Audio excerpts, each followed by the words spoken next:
السلام عليكم ورحمة الله وبركاته. نحمده ونصلي على رسوله الكريم، أما بعد فقد قال الله تعالى في القرآن العظيم وفي الفرقان المجيد بعد أعوذ بالله من الشيطان الرجيم بفضل بسم الله الرحمن الرحيم. والله أخرجكم من بطون أمهاتكم لا تعلمون شيئا وجعل لكم السمع والأبصار والأفئدة لعلكم تشكرون. صدق الله مولانا العظيم. புகழும் புகழ்ச்சியும் ஏக இறைவனாகிய அல்லாஹ்விற்கே உரித்தாகட்டுமாக. அவனுடைய சலாமும் சமாதானமும் கண்மணி நாயகம் ரசூலுல்லாஹி ஸல்லல்லாஹு அலைஹி வஸல்லம் அன்னவர்களின் மீதும் அன்னவர்களின் அடிச்சுவற்றினை பின்பற்றி வாழ்ந்து மறைந்த உத்தம சத்திய சஹாபாக்கள், தாபிஈன்கள், தபஅ நாதாக்கள், ஷஹதாக்கள், சாலிஹீன்கள் இன்னும் நம் அனைவர் மீதும் என்றென்றும் நின்று நிலவட்டுமாக. ஆமீன். கண்ணியத்திற்குரியவர்களே, அல்லாஹ் சுப்ஹானஹு வ தஆலாவுடைய மாபெரும் கிருபையினால் 11வது தராவியுடைய தொழுகையை தொழுதுவிட்டு இங்கு அமரக்கூடிய தௌஃபீகினை கொடுத்திருக்கின்றான். அல்ஹம்துலில்லாஹ். இன்று ஓதப்பட்ட இறை வசனங்களில் அல்லாஹ் சுப்ஹானஹு வ தஆலா மிகப்பெரிய படிப்பினை நமக்கு சொல்லித் தருகிறான். அதே போன்று அல்லாஹ் கொடுத்த அருட்கொடைகளை சொல்லித் தருகிறான். நான் உங்களுக்கு என்னென்ன அருட்கொடைகளை கொடுத்திருக்கிறேன் என்பதை விளக்கமாக அல்லாஹ் சொல்லுகிறான். இன்று ஓதப்பட்ட வசனத்திலிருந்து ஒரு வசனம், இவ்வாறு அல்லாஹ் சொல்லக்கூடிய வார்த்தை என்னென்று சொன்னால், வல்லாஹு அஹ்ரஜக்கும் மின் புத்தூனி உம்மஹாத்திக்கும் லா தஅலமூன ஷைஆ. உங்களுடைய தாயிடத்திலிருந்து நீங்கள் அறியாத வண்ணம் உங்களை நான் வெளியாக்கினோம் என்று சொல்லி காட்டுகிறான். அப்படி வெளியாக்கும் பொழுது அல்லாஹ் 3 உறுப்பை குறிப்பாக சொல்லுகிறான். 3 உறுப்பை உங்களுக்கு நாம் அமைத்தோம் என்று சொல்லுகிறான். அது என்ன உறுப்பு என்று சொன்னால், அல்லாஹ் சொல்லுகிற வார்த்தை வஜஅல லக்கும் ஸம்அ வல் அப்சார வல் அஃஇதத லஅல்லக்கும் தஷ்குரூன். உங்களுடைய பார்வை, உங்களுடைய செவி புலன்கள், உங்களுடைய இதயம், இந்த 3ம் உங்களுக்கு அமைத்தான். ஏன் என்று சொன்னால், அதையும் அல்லாஹ் இறுதியில் சொல்லக்கூடிய வார்த்தை லஅல்லக்கும் தஷ்குரூன். நீங்க நன்றி செலுத்துவோருக்காக, நீங்க நன்றி செலுத்த வேண்டும் என்பதற்காகத்தான் இந்த 3 உறுப்புகளை நீங்கள் பிறக்கும் போது உங்களுக்கு அமைத்தோம் என்பதாக அல்லாஹ் சுப்ஹானஹு வ தஆலா சொல்லி காட்டுகிறான். அல்லாஹ் மனிதனுடைய படைப்பை அழகிய முறையில் படைத்தேன் என்று வேறு இடத்தில் சொல்கிறான். அல்லாஹ் சொல்லக்கூடிய வார்த்தை லகத் ஹலக்னல் இன்சான ஃபீ அஹ்ஸனி தக்வீம். நாம் மனிதர்களை அழகிய முறையில் படைத்தோம், அழகாக படைத்தோம் என்று சொல்லி காட்டுகிறான். இதையெல்லாம் சொல்லிவிட்டு அல்லாஹ் ஒரு இடத்தில் இவ்வாறு சொல்கிறான், நான் தான் அழகானவன் என்பதையும் சொல்லுகிறான். அல்லாஹ் சொல்லக்கூடிய வார்த்தை ஃபதபாரக்கல்லாஹு அஹ்ஸனுல் காலிகீன். படைப்பாளர்களில் மிக அழகானவன் அல்லாஹ் தான் என்று சொல்லி காட்டுகிறான்.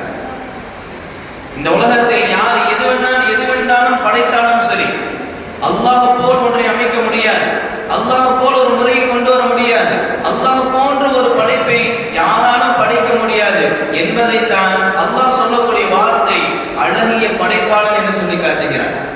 அதனை வைத்துதான் அல்லாஹ் நான் மனிதனை அழகாக படைத்தேன் என்றும் சொல்லி காட்டுகிறான். இதெல்லாம் ஏன் அல்லாஹ் சொல்ல வேண்டும் என்று சொன்னார்? அல்லாஹ் சொல்லக்கூடிய வார்த்தை, நீங்கள் எல்லாம் இந்த உறுப்புகள் ஏன் உங்களுக்காக வேண்டி படைத்தோம் என்று சொன்னால், ஒஃபி அன்ஃபுசிக்கும் அஃபலா துப்சிரூன். உங்களிடத்திலிருந்தே பல ஏராளமான சான்றுகள் இருக்கிறது, உங்களிடத்திலிருந்தே ஏராளமான சான்றுகள் இருக்கிறது. அது உங்களுக்கு புலப்படவில்லையா? நீங்கள் அதை சிந்திக்க மாட்டீர்களா என்று அல்லாஹ் நம்மை பார்த்து சொல்கிறார். நாம் இந்த அருட்கொடை என்று சொன்னால் நமக்கு அல்லாஹ் கொடுத்த வாகனமோ இல்ல சொத்து சுகங்களோ பதவிகளோ அருட்கொடை அல்ல. அதுவெல்லாம் அருட்கொடை என்று சொன்னால், அதை விட முக்கியமான ஒரு அருட்கொடை என்று சொன்னால், நம்முடைய உச்சந்தலையிலிருந்து உள்ளங்கால் வரைக்கும் கொடுக்கப்பட்ட ஒவ்வொரு உறுப்பும் அருட்கொடை, ஒவ்வொரு உறுப்பும் அருட்கொடை. அதில் குறிப்பான அல்லாஹ் சொல்லக்கூடிய வார்த்தை 3 உறுப்புகளை அல்லாஹ் சொல்கிறார். ஒன்று கண், 2வது காது, 3வது இதயம் சொல்கிறார். சில இடங்களில் இந்த 3 சேர்த்தே அல்லாஹ் சொல்கிறார்.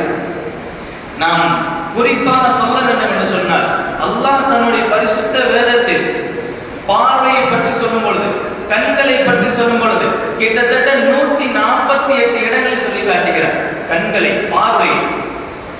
அதே போன்று செவி பலன், செவி திறன் இருக்கிறது, அதை அல்லாஹ் சொல்லக்கூடிய வார்த்தை 185 இடங்களில் சொல்லி காட்டுகிறார். கேட்கின்ற அந்த காதுகளை நாம் கொடுத்தோம், எதற்காக கொடுத்தோம்? சோதிப்பதற்காக வேண்டிதான், நீங்க நன்றி செலுத்துவதற்காகத்தான் என்று 187 இடங்களில் காதுகளையும் 148 இடங்களில் பாதுகளை பற்றி அல்லாஹ் சொல்கிறார். ஏன் கொடுத்தோம் என்பதற்காக நாம் யோசிக்க வேண்டும். ஏன் இதை அல்லாஹ் கொடுத்தான்? நாம் சிந்திக்க வேண்டும். அல்லாஹ் சோதனைக்காக கொடுத்திருக்கிறார். அதிலிருந்து நாம் வெற்றி கொள்ள வேண்டும். அல்லாஹ் கொடுத்த அந்த 3 உறுப்புகள் மிகவும் முக்கியமானது. அதை கொடுத்த அல்லாஹ் நாம் அல்லாஹ்வுக்கு நாம் நன்றி செலுத்துபவர்களாக இருக்க வேண்டும். ஏனென்று சொன்னால் அல்லாஹ் சொல்லக்கூடிய வார்த்தை வஜஅல லகுமுஸ் ஸமஅ வல் அப்ஸார வல் அஃபிதத கலீலம் மா தஷ்குரூன். இன்று ஓதப்பட்ட இறை வசனங்களில் அல்லாஹ் சொல்லக்கூடிய வார்த்தை லஅல்லக்கும் தஷ்குரூன் சொல்கிறார், நீங்க நன்றி செலுத்த வேண்டும் என்பதற்காக. இன்னொரு இடத்தில் அல்லாஹ் சொல்லக்கூடிய வார்த்தை, இதே வசனத்தை ஓதி இறுதியில் சொல்லக்கூடிய வார்த்தை கலீலம் மா தஷ்குரூன், இது நன்றி செலுத்துபவர்கள் மிகவும் குறைவானவர்கள் என்பதாக சொல்லி காட்டுகிறார். இந்த 3 உறுப்புகள் மிகவும் முக்கியமானது. 3 உறுப்புகள் மிகவும் முக்கியமானது. ஏன் என்று சொன்னால் அல்லாஹ் இதை படைத்ததன் நோக்கம் என்ன? இந்த உலகத்தில் நாம் சுகமாக வாழ வேண்டும், ஆரோக்கியமாக வாழ வேண்டும், பிறர் சொல்வதை நம்முடைய காதுகளால் கேட்க வேண்டும். இந்த உலகம் அல்லாஹ் அழகாக படைத்திருக்கிறார், அந்த அழகை நாம் பார்க்க வேண்டும். நமக்கு இதெல்லாம் கொடுத்தான். ஆனால் சில மனிதர்களுக்கு இதுவெல்லாம் கொடுக்கவில்லை.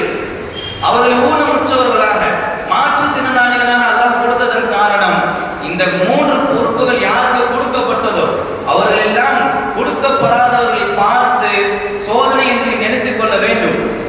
கொடுக்கப்படாதவர்களை பார்த்து நாம் அல்லாஹ்விற்கு நன்றி செலுத்த வேண்டும் என்பதற்காக வேண்டிதான் அல்லாஹ் மாற்றுத்திறனாளிகளையும் அல்லாஹ் கொடுத்திருக்கின்றார். இந்த 3 உறுப்புகளை அல்லாஹ் ஏன் கொடுத்தேன் என்பதையும் சொல்லுகிறார். ஏன் தெரியுமா? இந்த 3 உறுப்புகள் இந்த உலகத்தில் நமக்கு நல்லதாக தெரியலாம், ஆனால் நாளை மறுமையில் நமக்கு எதிராக சாட்சி சொல்லக்கூடிய உறுப்புகள் இதுவெல்லாம் வேவு பார்க்கக்கூடிய ஒற்றர்கள் என்பதாக சொல்கிறான் அல்லாஹ். அல்லாஹ் சொல்லக்கூடிய வார்த்தை ஹத்தா இதா மா ஜாஊஹா ஷஹித அலைஹிம் ஸமஉஹும் வ அப்ஸாருஹும் வ ஜுலூதுஹும் பிமா கானூ யஅமலூன். பாவம் செய்த அவர்களுக்கு எதிராக அவருடைய கண்கள், அவருடைய காதுகள், அவருடைய தோள்கள், அந்த எதை வச்சு அவர் செய்தார்களோ, கண்களை வைத்து நாம் பாவம் செய்திருந்தோம் என்று சொன்னால் அந்த கண்கள் நமக்கு எதிராக சாட்சி சொல்லும் நாளை வறுமையில். காதுகளை வைத்து தீய விஷயங்களை, தீய பேச்சுகளை எல்லாம் நாம் கேட்டிருந்தோம் என்று சொன்னால், பாவமான காரியங்கள் எல்லாம் நாம் செவியேற்கிறோம் என்று சொன்னால் நமக்கு எதிராக நம்முடைய காதுகள் சாட்சி சொல்லும். அதே போன்று தோள்களை வைத்து நாம் பாவமான செயலை செய்திருந்தோம் என்று சொன்னால் நமக்கு எதிராக நாளை வறுமையில் என்ன செய்யும்? அல்லாஹ்வுக்கு முன்னிலையில் நமக்கு எதிராக அது சாட்சி சொல்லும் என்பதைத்தான் வேவு பார்க்கக்கூடிய ஒற்றர்களாக கண்களையும் செவிகளையும் அல்லாஹ் வைத்திருக்கிறார். இந்த உலகத்தில் நாம் சரியான முறையில் இந்த உறுப்புகளை எல்லாம், இந்த 3 உறுப்புகள் மட்டுமல்ல, உச்சந்தலையிலிருந்து உள்ளங்கால் வரை இருக்கக்கூடிய ஒவ்வொரு உறுப்பும் நாளை மறுமையில் அல்லாஹ்விடத்தில் நமக்கு எதிராக சாட்சி சொல்லும். நமக்கு எதிராக சாட்சி சொல்லக்கூடாது என்று சொன்னால் இந்த உலகத்தில் வாழ்கின்ற அந்த வாழ்க்கையிலே நாம் என்ன செய்ய வேண்டும்? நன்மையான காரியங்களை அதிகமாக நாம் செய்ய வேண்டும். கண்களால் நாம் என்ன செய்ய வேண்டும்? அதிகமாக நன்மையான விஷயங்களை பார்க்க வேண்டும், குர்ஆனை அதிகமாக பார்க்க வேண்டும், காதுகளால் குர்ஆனை அதிகமாக செவியுற வேண்டும். ஸல்லல்லாஹு அலைஹி வஸல்லம் அவர்களுக்கு தான் குர்ஆன் வஹியாக இறங்கியது.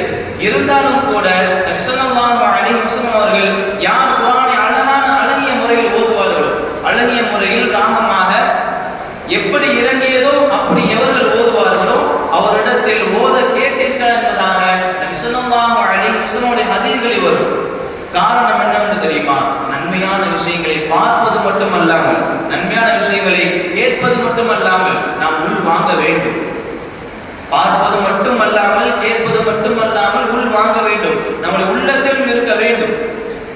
இந்த 3 விஷயங்கள் நடந்துவிட்டது என்று சொன்னால் நாளை மறுமையில் இந்த உறுப்புகள் எல்லாம் நமக்கு சாதகமாக சாட்சி சொல்லும்.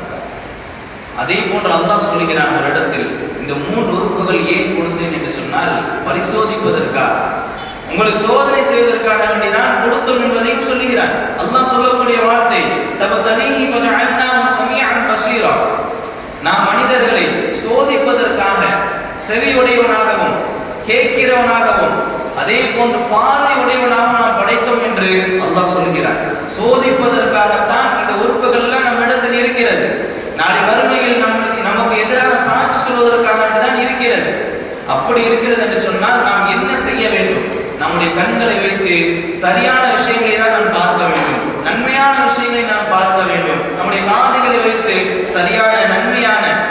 இபாதத்தான அமல்களால் நிறைந்த விஷயங்களை தான் நாம் கேட்க வேண்டும்.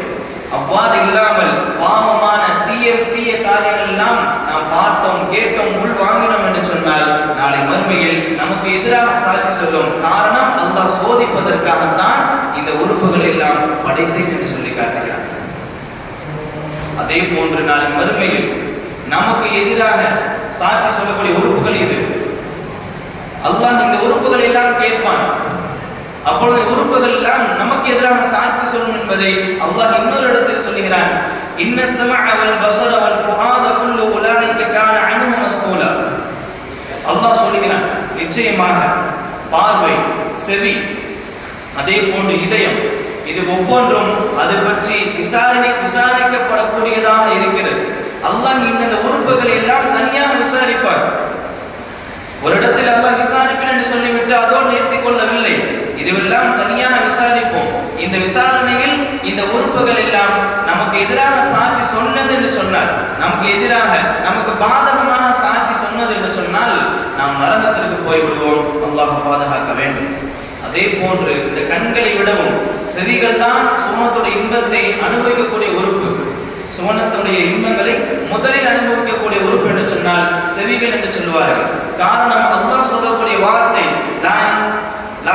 லா யஸ்மஊன ஃபீஹா லக்வன் இல்லா தஅதீமா, லா யஸ்மஊன ஃபீஹா லக்வன் வலா தஅதீமா இல்லா கீலன் ஸலாம் ஸலாம். அல்லாஹ் சூரத்துல் வாக்கியாவில் சொல்லக்கூடிய வார்த்தை, நாளை மறுமையில் சொர்க்கத்தில் சொர்க்கவாசிகள் எல்லாம் உங்களுக்கு சாந்தி நிலவட்டும், சலாமன் சலாமா, சாந்தி நிலவட்டும், சாந்தி நிலவட்டும், இந்த வார்த்தைகளை தவிர வேறு எந்த தீய காரியங்களுடைய பேச்சுகளோ பாவமான பேச்சுகளோ அவர்கள் செவியுற மாட்டார்கள் என்பதாக அல்லாஹ் சுப்ஹானஹு வ தஆலா சொல்லி காட்டுகிறார். அப்படி என்று சொன்னால் இந்த செவிகளை நாம் இந்த உலகத்தில் வாழ்கின்ற அந்த வாழ்க்கையில் சரியான முறையில், சீரான முறையில், நன்மையான விஷயங்கள் மீது அதை ஈடுபடுத்திக் கொண்டோம் என்று சொன்னால் நாளை மறுமையில் சொர்க்கத்தில் இருக்கும் பொழுது இப்படிப்பட்ட ஒரு அந்தஸ்தை அல்லாஹ் நமக்கு கொடுக்கிறார். நபி ஸல்லல்லாஹு அலைஹி வஸல்லம் அவர்களும் கூட இந்த பார்வையை பற்றியும் இந்த செவித்திறனை பற்றியும் பல இடங்களில் துஆ செய்திருக்கிறார்கள்.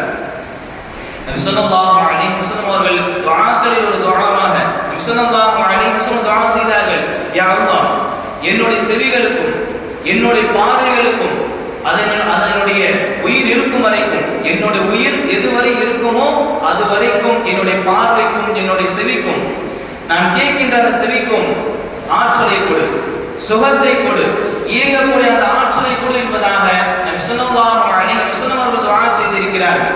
குர்ஆனுடைய திலாவத்திலும் கூட நபி ஸல்லல்லாஹு அலைஹி வஸல்லம் அவர்கள் இப்படியும் துஆ செய்தார்கள், அழகிய படைப்பாளனாகிய அல்லாஹ் தான் பார்வையும் செவியும் கொடுத்தான், அதற்குரிய ஆற்றலை கொடுத்தான். அழகிய தோற்றத்தை கொடுத்த அல்லாஹ் இருக்கு, செவிகளும் பார்வையும் கொடுத்த அழகிய முறையில் கொடுத்த அந்த அல்லாஹ் இருக்கு, நான் சிரமப்படுகிறேன், நான் அந்த அப்படிப்பட்ட அல்லாஹ் இருக்கு சஜதா செய்கிறேன் என்பதாக நபி ஸல்லல்லாஹு அலைஹி வஸல்லம் அவர்கள் சொல்லிவிட்டு சஜதா செய்தார்கள் என்பதாக ஹதீஸ்களில் இருக்கிறது. இந்த அளவுக்கு நபி ஸல்லல்லாஹு அலைஹி வஸல்லம் அவர்கள் செவிகளுக்கும் பார்வைக்கும் தனிப்பட்ட முறையில் துஆ செய்திருக்கிறார்கள். ஒரு சஹாபி ஷக்ல் இப்னு ஹுமைத் ரலியல்லாஹு என்ற சஹாபி நபியிடத்தில் வருகிறார்கள். நபியிடத்தில் வந்து சொல்கிறார்கள், பாதுகாப்பான ஒரு துஆவை கற்றுக் கொடுங்கள், பாதுகாப்பான ஒரு துஆவை எனக்கு கற்றுக் கொடுங்கள் என்பதாக நபியிடத்தில் சொல்லும் பொழுது நபி ஸல்லல்லாஹு அலைஹி வஸல்லம் அவர்கள் சொன்னார்கள், அல்லாஹும்ம இன்னி அஊது பிக மின் ஷர்ரி ஸமஇ வ ஷர்ரி பஸரி வ ஷர்ரி லிசானி வ ஷர்ரி கல்பி வ ஷர்ரி மனி. இந்த துஆவை கற்றுக் கொடுத்தார்கள் அந்த சஹாபிக்கு. இந்த துஆவுடைய அர்த்தம் என்னவென்று சொன்னால், நான் அல்லாஹ்விடத்தில் பாதுகாப்பு தேடுகிறேன், தீங்கான விஷயத்தை கேட்பதை விட்டும், தீங்கான விஷயங்களை பேசுவதை விட்டும், அதே போன்று தீங்கான விஷயங்களை பேசுவதை நாவினுடைய அந்த தீங்கை விட்டும், என்னுடைய உள்ளத்தினுடைய தீங்கை விட்டும், அதே போன்று என்னுடைய பர்மஸ்தானத்தில் வரக்கூடிய அந்த விந்து துளி அந்த நீருடைய அந்த தீங்கை விட்டும் நான் அல்லாஹ்விடத்தில் பாதுகாப்பு தேடுகிறேன் என்ற அந்த துஆவை அந்த சஹாபிக்கு நபி ஸல்லல்லாஹு அலைஹி வஸல்லம் கற்றுக் கொடுத்தார்கள். இதில் முக்கியமான ஒரு விஷயம் என்னவென்று சொன்னால், பார்க்கின்ற அந்த பார்வை, தீங்கான பார்வை விட்டும் பாதுகாப்பு தேடி இருக்கிறார்கள். அதே போல செவி, பாவமான செயல்களை கேட்பதை விட்டும் பாதுகாப்பு தேடி இருக்கிறார்கள். இதற்காக வேண்டி நபி ஸல்லல்லாஹு அலைஹி வஸல்லம் அவர்கள் துஆ கற்றுக் கொடுத்திருக்கிறார்கள் என்று சொன்னால் நாம் யோசிக்க வேண்டும். இந்த பார்வையும் இந்த செவியும் இந்த உள்ளமும் நம் இந்த உலகத்தில் நன்றாக இருக்கிறது என்று சொன்னால் நாளை மறுமையில் நமக்கு எதிராக சாட்சி சொல்லக்கூடியதாக இருக்கிறது. சஹாபாக்களும் இதே நிலையில் நன்றி செலுத்துபவர்களாக, அதை உண்மை என்று நிரூபிப்பவர்களாகத்தான் இருந்திருக்கிறார்கள். அவருடைய காலகட்டத்தில் தபூக் என்ற யுத்தம் நடக்கிறது. அதற்காக வேண்டி நிதி திரட்டுகிறார்கள். நபி ஸல்லல்லாஹு அலைஹி வஸல்லம் அவர்கள் சொல்கிறார்கள், அல்லாஹ்வுடைய பாதையில் நீங்கள் வாரி வழங்குங்கள் என்பதாக உபதேசம் செய்கிறார்கள். இந்த நிலையில் ஒரு ஏழை சஹாபி தான் படுக்கைக்காக வைத்திருந்த ஒரே ஒரு விரிப்பை அது சந்தையில் வைத்து விற்கிறார்கள். நான் தபூக் யுத்தத்தினுடைய நிதியில் என்னுடைய பங்கு சேர வேண்டும் என்பதற்காக வேண்டி இந்த விரிப்பை விற்கிறேன். நான் இதிலிருந்து வரக்கூடிய அந்த பணத்தை நான் இந்த நிதியில் ஒரு பங்காக கொடுக்க வேண்டும் என்பதற்காக வேண்டி நான் விற்கிறேன், இது யாராவது வாங்கிக் கொள்ளுங்கள் சொல்லும் பொழுது ஒரு மனிதர் அதை பெற்றுக் கொள்கிறார்கள். வெறும் ஒரே ஒரு திர்ஹத்தை கொடுத்து அந்த விரிப்பை பெற்றுக் கொள்கிறார்கள். அந்த ஏழை சஹாபி அந்த ஒரு திர்ஹத்தை வைத்து நபியிடத்தில் சென்று கொடுக்கிறார்கள். அதை தொடர்ந்து உஸ்மான் ரலியல்லாஹு அவர்கள் 1000 பொற்காசுகளை கொண்டு வந்து கொடுக்கிறார்கள். அப்துர் ரஹ்மான் இப்னு அவுஃப் ரலியல்லாஹு அவர்கள் ஒரு சாக்கு பையை நபியிடத்தில் வந்து கொடுக்கிறார்கள். நபி ஸல்லல்லாஹு அலைஹி வஸல்லம் வாங்கி அதை கொட்டுகிறார்கள். அதில் 200 ஊக்கிய தங்க கட்டிகள் இருக்கிறது என்பதாக சொல்லப்படுகிறது. இந்த அளவுக்கு வாரி வழங்கினார்கள். இதையெல்லாம் உமைர் இப்னு சஅத் அல்-காரி ரலியல்லாஹு என்ற ஒரு சிறுவன் அதையெல்லாம் பார்த்து கொண்டே இருக்கிறார்கள். அதையெல்லாம் பார்த்துவிட்டு தன்னுடைய வீட்டில் ஓடோடி வருகிறார்கள். உமைர் ரலியல்லாஹு அவர்கள் யார் என்று சொன்னால் சஅத் ரலியல்லாஹுடைய மகன் தான் உமைர் ரலியல்லாஹு அவர்கள். சஅத் ரலியல்லாஹு அவர்கள் பத்ர் யுத்தத்தில் சென்று ஷஹீதானார்கள். அதன் காரணமாக உமைர் ரலியல்லாஹுடைய தாயார் இரண்டாவது திருமணம் செய்து கொண்டார்கள். இப்பொழுது இரண்டாவது திருமணம் செய்து கொண்ட அந்த சஹாபி இவருக்கு வளர்ப்பு தந்தையாக இருக்கிறார். அந்த வளர்ப்பு தந்தையிடத்தில் உமைர் ரலியல்லாஹு அவர்கள் சிறுவராக இருக்கின்ற இந்த சமயத்தில் இந்த சம்பவம் நடக்கிறது. இதையெல்லாம் பார்த்துவிட்டு தன்னுடைய வளர்ப்பு தந்தை என்ற சஹாபியிடம் சொல்கிறார்கள், இவ்வாறெல்லாம் நடந்தது. நீங்களும் ஒரு செல்வந்தராக இருக்கிறீர்கள், நீங்களும் சென்று என்ன செய்யுங்கள், கொடுங்கள் அல்லாஹ்வுடைய பாதையில் சொல்லும் பொழுது அந்த வளர்ப்பு தந்தையான சஹாபி சொல்கிறார்கள், முஹம்மது ஸல்லல்லாஹு அலைஹி வஸல்லம் அவர்கள் உண்மையாளராக இருந்தால், அவருடைய சொல்லில் அவருடைய மார்க்கத்தில் அவர் உண்மையாளராக இருந்தால் நாம் கழுதையை விட கேவலமான ஆகிவிடுவோம், கழுதையை விட மிக கெட்டவர்களாக ஆகியிருக்கும் என்பதாக அந்த சஹாபி சொல்லிவிடுகிறார்கள். இஸ்லாத்திற்கு ஏற்றுக்கொள்ளவில்லை என்று சொன்னால் இப்படிப்பட்ட ஒரு வார்த்தை வருவது சாதாரணமானதுதான்.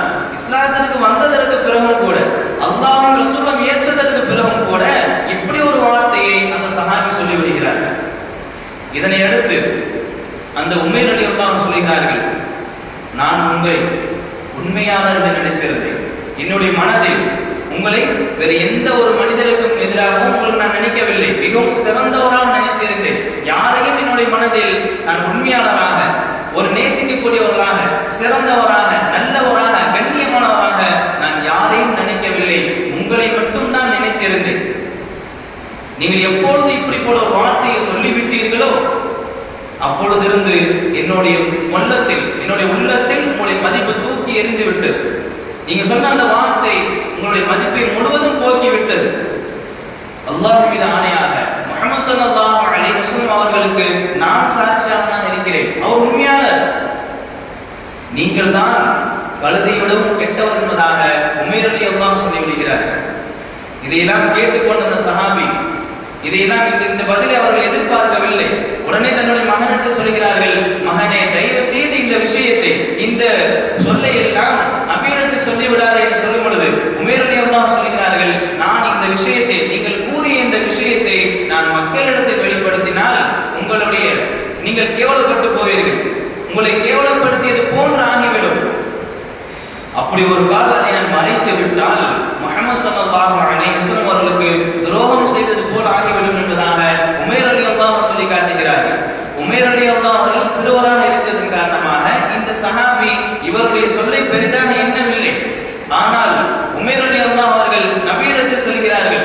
நபியிடத்தில் சென்று சொல்கிறார்கள், நடந்த விஷயத்தை எல்லாம் சொல்கிறார்கள். இந்த சஹாபி, என்னுடைய வளர்ப்பு தந்தையான இந்த மனிதர் இவ்வாறான ஒரு வார்த்தை சொல்லிவிட்டார்கள். அங்க இருக்கக்கூடிய நபித்தோர்கள் எல்லாம் இதை கேட்கிறார்கள். கேட்டுவிட்டு அந்த சஹாபிக்கு, வளர்ப்பு தந்தையான அந்த சஹாபிக்கு முதலில் சாதகமாக சொல்லுகிறார்கள், இவர் அவ்வாறெல்லாம் சொல்லியிருக்க வாய்ப்பே கிடையாது என்பதாக.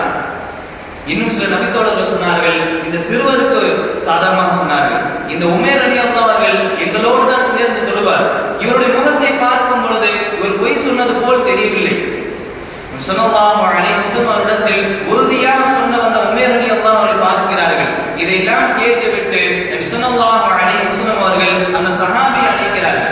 அந்த சஹாபி அழைத்து சொல்கிறார்கள், இந்த உமைர் ரலியல்லாஹு அன்ஹு சொல்லக்கூடிய இந்த வார்த்தை நீ சொன்னது உண்மையா என்று கேட்கும் பொழுது அந்த சஹாபி, நான் சொல்லவே கிடையாது, அல்லாஹ்வின் மீது ஆணையாக நான் இவ்வாறான ஒரு விஷயத்தை நான் சொன்னது கிடையாது என்பதாக அந்த சஹாபி சொல்கிறார்கள். நபி ஸல்லல்லாஹு அலைஹி வஸல்லம் அவர்கள் சிறுவரான உமைர் ரலியல்லாஹு அன்ஹு பார்க்கிறார்கள். உடனே உமைர் ரலியல்லாஹு சொல்கிறார்கள், இவர் அவ்வாறு தான் சொன்னார், இவர் பொய் சொல்கிறார், உண்மை நான் சொன்னதுதான் உண்மை என்று சொல்லும் பொழுது இந்த சஹாபி, நான் இவ்வாறான விஷயத்தை நான் சொல்லவே கிடையாது என்பதாக அல்லாஹ்வின் சத்தியம் என்று சொல்கிறார். ஸல்லல்லாஹு அலைஹி வஸல்லம் அவர்கள் இதெல்லாம் பார்த்து கொண்டே இருக்கிறார்கள். உமைர் ரலியல்லாஹு அவர்களுக்கு என்ன செய்வது என்று தெரியவில்லை. உடனே அல்லாஹ்விடத்தில் துஆ செய்கிறார்கள், யா அல்லாஹ், உன்னுடைய தூதர் மீது என்னுடைய விஷயத்தில் விளக்கத்தை இறக்கி தருள், விளக்கத்தை கொடு, என்னுடைய விஷயத்தின் மீது அல்லாஹ் உன்னுடைய தூதர் மீது நீ என்ன செய்ய, விளக்கத்தை கொடு என்பதாக அந்த உமைர் ரலியல்லாஹு அவர்கள் துஆ செய்கிறார்கள். உடனே நபி ஸல்லல்லாஹு அலைஹி வஸல்லம் அவர்கள் மௌனமாகிறார்கள். நபி தோழர்களும் விலகிக் கொண்டார்கள், வஹி வரப்போகிறது என்பதாக. சிறிது நேரம் அமைதியாக இருக்கிறார்கள். உடனே நபி ஸல்லல்லாஹு அலைஹி வஸல்லம் அவர்களுக்கு ஜிப்ராயில் அலைஹிஸ்ஸலாத்து வஸலாம் அவர்கள் ஒரு வசனத்தை கொண்டு வந்து கொடுக்கிறார்கள். அந்த வசனத்துடைய விளக்கம் என்னவென்று சொன்னார், இஸ்லாத்தை ஏற்றதற்கு பிறகு நிராகரித்தும் இருக்கிறார்கள், அல்லாஹ்வும் ரசூலும் உங்களுக்கு வாழ்வாதாரத்தை கொடுத்திருக்கும் பொழுது, உங்களை சீமானாக ஆக்கியதற்கு பிறகு, செல்வதனாக ஆக்கியதற்கு பிறகு நீங்கள் அவர்கள் எதிராக இருப்பது நல்லது அல்ல, இந்த விஷயத்திலிருந்து நீங்கள் முற்றிலும் தவிர்த்து விடுங்கள் என்பதாக உள்ள அந்த வாசகம், அந்த ஆயத், அந்த வசனம் இறங்குகிறது. நபி ஸல்லல்லாஹு அலைஹி வஸல்லம் அவர்கள் புரிந்து கொள்கிறார்கள், இவர் மீதுதான் தவறு என்று. உடனே அந்த சஹாபி உமைர் ரலியல்லாஹுடைய வளர்ப்பு தந்தையான அந்த சஹாபி சொல்கிறார், நபியிடத்தில் சொல்கிறார்கள், அல்லாஹ்விற்காக வேண்டி நீங்கள் மன்னித்து விடுங்கள், எனக்காக நீங்கள் அல்லாஹ்விடத்தில் தௌபா செய்யுங்கள், உமைர் ரலியல்லாஹு சொல்லக்கூடிய அந்த வார்த்தை தான் உண்மையானது என்று சொல்லி காட்டுகிறார். உடனே நபி ஸல்லல்லாஹு அலைஹி வஸல்லம் அவர்கள் உமைர் ரலியல்லாஹுடைய காதுகளை வருடிவிட்டு சொல்கிறார்கள், உன்னுடைய காதுடைய பொறுப்பு அதன் பொறுப்பை செய்துவிட்டது, உன்னுடைய காதினுடைய பொறுப்பு அதனுடைய உண்மையான பொறுப்பை செய்துவிட்டது, அல்லாஹ்வும் நீ உண்மையான என்று உண்மைப்படுத்தி விட்டான் என்பதாக நபி ஸல்லல்லாஹு அலைஹி வஸல்லம் அவர்கள் சொல்லி காட்டினார்கள். தனக்கு தன்னுடைய முஹம்மது ஸல்லல்லாஹு அலைஹி வஸல்லம் எதிரான ஒரு வார்த்தை வரும் பொழுது அதை யாராலும் தாங்கிக் கொள்ள முடியாது, குறிப்பாக சஹாபாக்களுக்கு தாங்கிக் கொள்ள முடியாது. அந்த சஹாபாக்கள் சிறுவராகத்தான் இருக்கிறார்கள், முஹம்மது ஸல்லல்லாஹு அலைஹி வஸல்லம் எதிரான ஒரு வார்த்தை சொல்லிவிட்டார்கள், இருந்தாலும் அதை தாங்கிக் கொள்ள முடியவில்லை, அதை உண்மைப்படுத்த வேண்டும், என்னுடைய காதுகளுக்கு வந்த அந்த வார்த்தை உண்மைப்படுத்த வேண்டும் என்பதற்காக வேண்டிதான் இவ்வளவு முறை நபி ஸல்லல்லாஹு அலைஹி வஸல்லம் போராடினார்கள், அல்லாஹ்விடத்தில் துஆ செய்தார்கள். அல்லாஹ் துஆவை ஏற்ற ஆயத்தை இறக்கினான் அல்லவா. இதன் பிறகு உமைர் ரலியல்லாஹு அவர்கள் சிறுவராக இருந்தார்கள், அதன் பிறகு பெரியவராக ஆகிறார்கள். இவருடைய வாழ்க்கையில் அல்லாஹ் சிறப்பை மட்டும்தான் கொடுத்தார், இவருடைய வாழ்க்கையில் சிறப்பை மட்டும்தான் கொடுத்தார். அதே போன்று இந்த வளர்ப்பு தந்தையான சஹாபியும் இந்த உமைர் ரலியல்லாஹு இடத்தில் நல்ல முறையில் பாசமான முறையில் நடந்து கொண்டார்கள் என்பதாக இந்த ஹதீஸினுடைய இந்த சம்பவத்தின் இறுதியில் யார் அதை அறிவிக்கிறார்களோ அந்த அறிவிப்பாளரான அந்த சஹாபிகள் எல்லாம் சொல்லி காட்டுகிறார்கள். இந்த அளவுக்கு சஹாபாக்கள் இருந்திருக்கிறார்கள். காரணம் என்னவென்று சொன்னால் நம்முடைய பார்வை, நம்முடைய செவிகள், இதுவெல்லாம் நாளை மறுமையில் நமக்கு எதிராக சாட்சி சொல்லக்கூடியதாக இருக்கிறது. வல்லர் ரஹ்மான் இதிலிருந்து முழுமையாக பாதுகாத்து தந்தல் புரிவானாக. நம்முடைய செவிகளையும் நம்முடைய பார்வைகளையும் நாம் உலகத்தில் வாழ்ந்த வரைக்கும் சீரான முறையில் இயக்கக்கூடிய அந்த நல்ல ஒரு ஆற்றலை நம்முடைய காதுகளுக்கும் பார்வைக்கும் தந்தல் புரிவானாக. வாஹிரு தஅவானா அல்ஹம்துலில்லாஹி ரப்பில் ஆலமீன். அஸ்ஸலாமு அலைக்கும் வரஹ்மத்துல்லாஹி வபரகாத்துஹு. سبحانك اللهم وبحمدك أشهد أن لا إله إلا أنت أستغفرك وأتوب إليك.